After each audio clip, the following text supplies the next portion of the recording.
a champion of Muslim leadership of the 19th century, who is Imam Shamil of the Caucasus, who many of you will have heard about, who is worth dwelling upon because of his being kind of on the cusp of modernity. He's not from some Mamluk back when. He is dealing with the reality of European conquest, the European determination to institutionalize religion and to co-opt it, and dealing with a situation of genocide. So he's from Dagestan, the Caucasus, but it's a very ancient Muslim place. Darband in the south was called by the Arabs Bab al-Abwab, and it is an ancient city, a UNESCO heritage site. Sahaba buried there, really beautiful.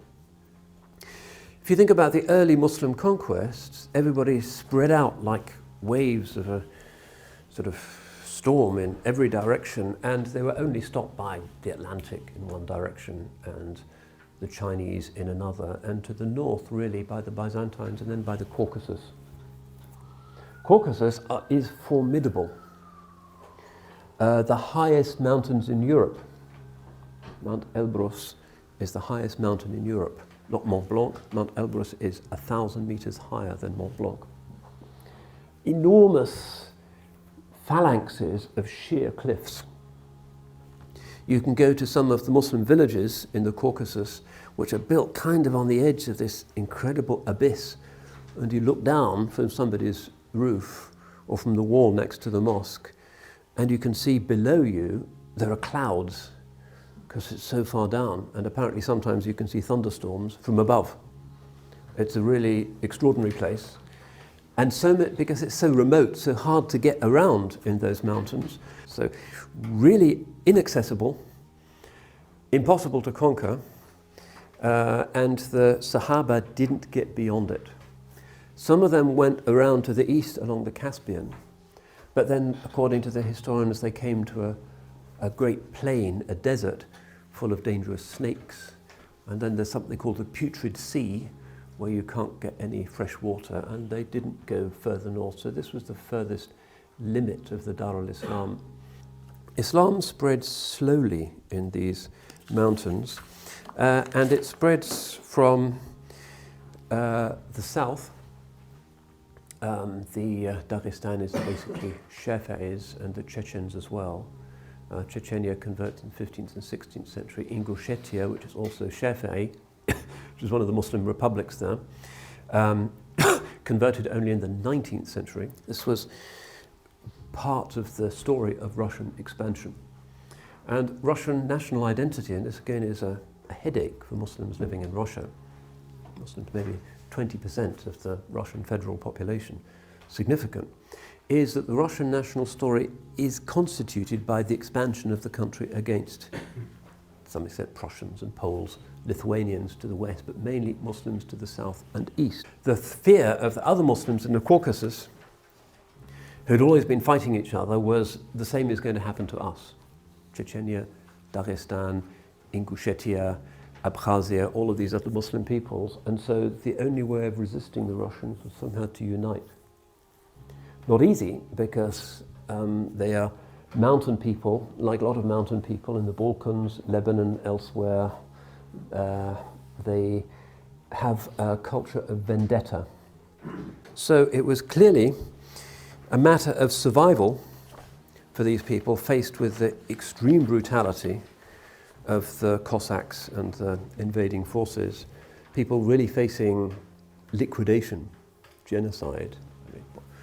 200,000 people died in the Bosnian ethnic cleansing, but 1.5 million in Circassia. That was a very serious operation. So they had to unite. So we have the great figure of Imam Shamil, Naqshbandi chieftain, who was an Avar, A-V-A-R, not a Dagestani, not a Chechen. He was from one of the smaller nationalities, who became one of the best-known Muslim leaders or heroes of the 19th century.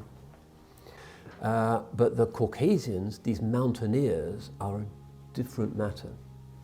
These are people who are incredibly physically tough, who live on almost nothing, a bit of dried meat and porridge, that sustains you forever.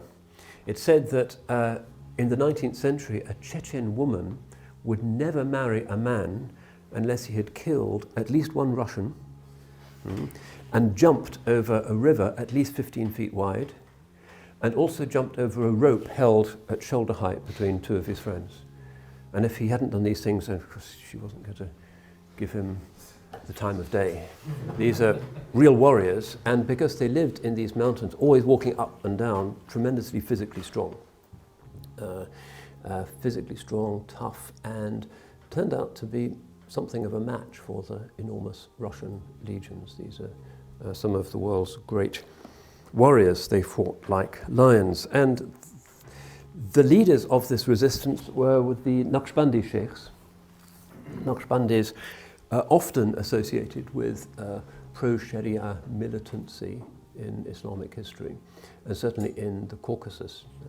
The Caucasians are basically nowadays either Naqshbandis or Qadiris. And both of them have a tradition of militancy. 1827, a kind of capital is established by somebody called Ghazi Mullah, who is a Naqshbandi Murid, in the town of Ghimri, which is on top of this impossibly steep needle-like mountain, and it's difficult even to get a mule up there.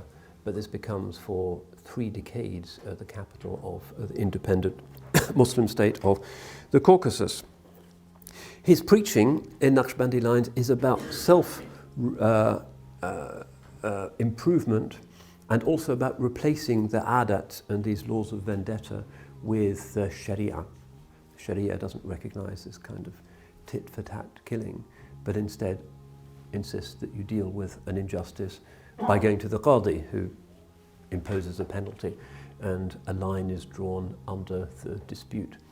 So much of the battle in Caucasus is about replacing old ideas of vendetta and honor with Sharia values. And to this day, in the region, they call this the time of Sharia in the Caucasus.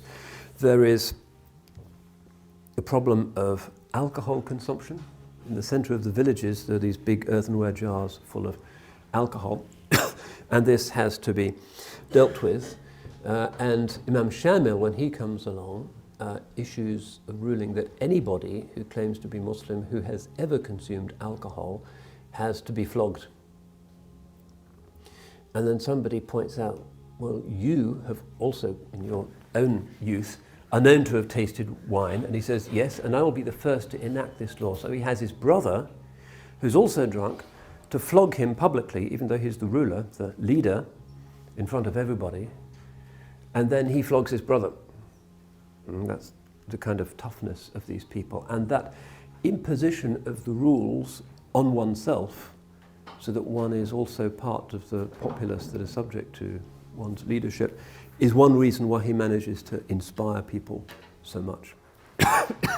The fact that he is living with their life and lives an extremely simple style of life. So you have Ghazi Mullah starting to try and take territory back from the Russians, and then the Russians besiege Ghimri, and Ghazi Mullah is there, and his leading Murid, Shamil, is there with their naibs, who are the kind of khalifas of the tariqah, and they decide that they're not going to leave, but they're going to make a stand, and the Russians besiege it. And according to the Russians, when they finally take the town, they find Ghazi Mullah there, still seated on his prayer carpet, and he's still in the prayer position, but he's actually dead, having been killed with his hand on his beard. But Shamil is still fighting with 60 of the naibs, great sharpshooters, the Chechens, shooting from a bastion. And then famous incident, inspirational really, and this got even into the English press, when there's only 2 men alive out of the entire garrison. This is what a Russian officer says, describing the incident. It was dark. By the light of the burning thatch, we saw a man standing in the doorway of the house, which stood on raised ground rather above us. This man, who was very tall and powerfully built, stood quite still, as if giving us time to take aim. Then suddenly, with the spring of a wild beast, he leapt clean over the heads of the very line of soldiers about to fire on him, and landing behind them, whirling his sword in his left hand, he cut down 3 of them, but was bayoneted by the 4th, the steel plunging deep into his chest. His face still extraordinary in its immobility, he seized the bayonet, pulled it out of his own flesh, cut down the man, and with another superhuman leap, cleared the wall and vanished into the darkness. We were left absolutely dumbfounded. This is a famous moment in Russian imperial history, really, the idea of the Russian troops with their bayonets surrounding Imam Shamil, and he cuts down 3 of them and jumps over their heads and disappears, and lives to fight another 30 years in this extraordinary campaign. And of course, events like that secure him the loyalty of so many others. He escapes from Rimeri, he's badly wounded, he goes up even higher in the mountain to the side of a glacier to a little stone hut where a shepherd sends word to his wife Fatima, who comes to him with food, nurses him through a fever. By this time he's already got 18 bayonet and sword wounds on his body. And he's then, when he recovers, appointed by the Muslims of all of the Caucasus to be the Al-Imam al-A'zam, the leader of the struggle. Finally captured 1859 in the last remaining Aul or mountain settlement, a place called Gunib, which is still almost a kind of place of pilgrimage in the Caucasus for the Naqshbandis. He only has 300 faithful Murids left, and the Russians have a vast army. And the Russians say, unless you lay down your arms, we're going to hunt down every member of your family and kill them.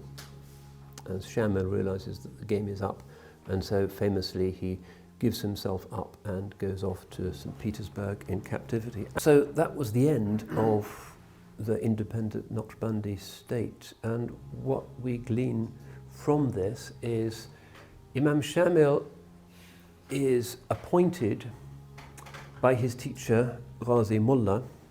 It's clear that he doesn't want to do any of this. It's evident that his real concern is dhikr and with implementation of the divine law. But given this force majeure of the possibility of Serbian-style ethnic cleansing in the Caucasus, he has no choice but to take on the mantle of being a leader.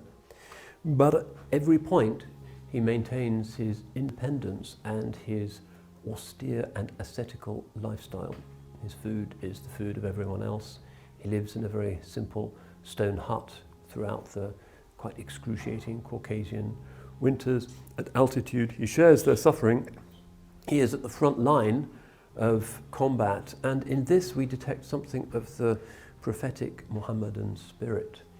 True leadership, which does not lead from behind, but from the front, and which does things not because one desires some kind of glory, in the style of Napoleon and so many others, la gloire, but rather because one is obliged by God's law and by the urgent entreaties of one's people to take up this mantle.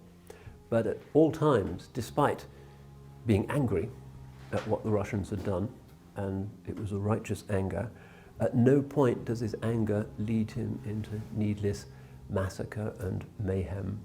He treats hostages and prisoners honorably. He, despite the fact that the Russians cheat him at every opportunity, always upholds his undertakings.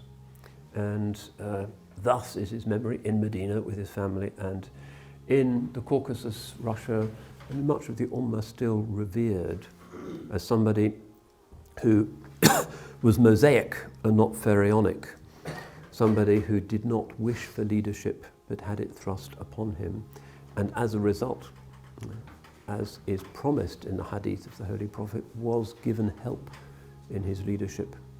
Nobody today particularly reveres those generals and those tsars, but who doesn't revere the memory of Imam Shamil.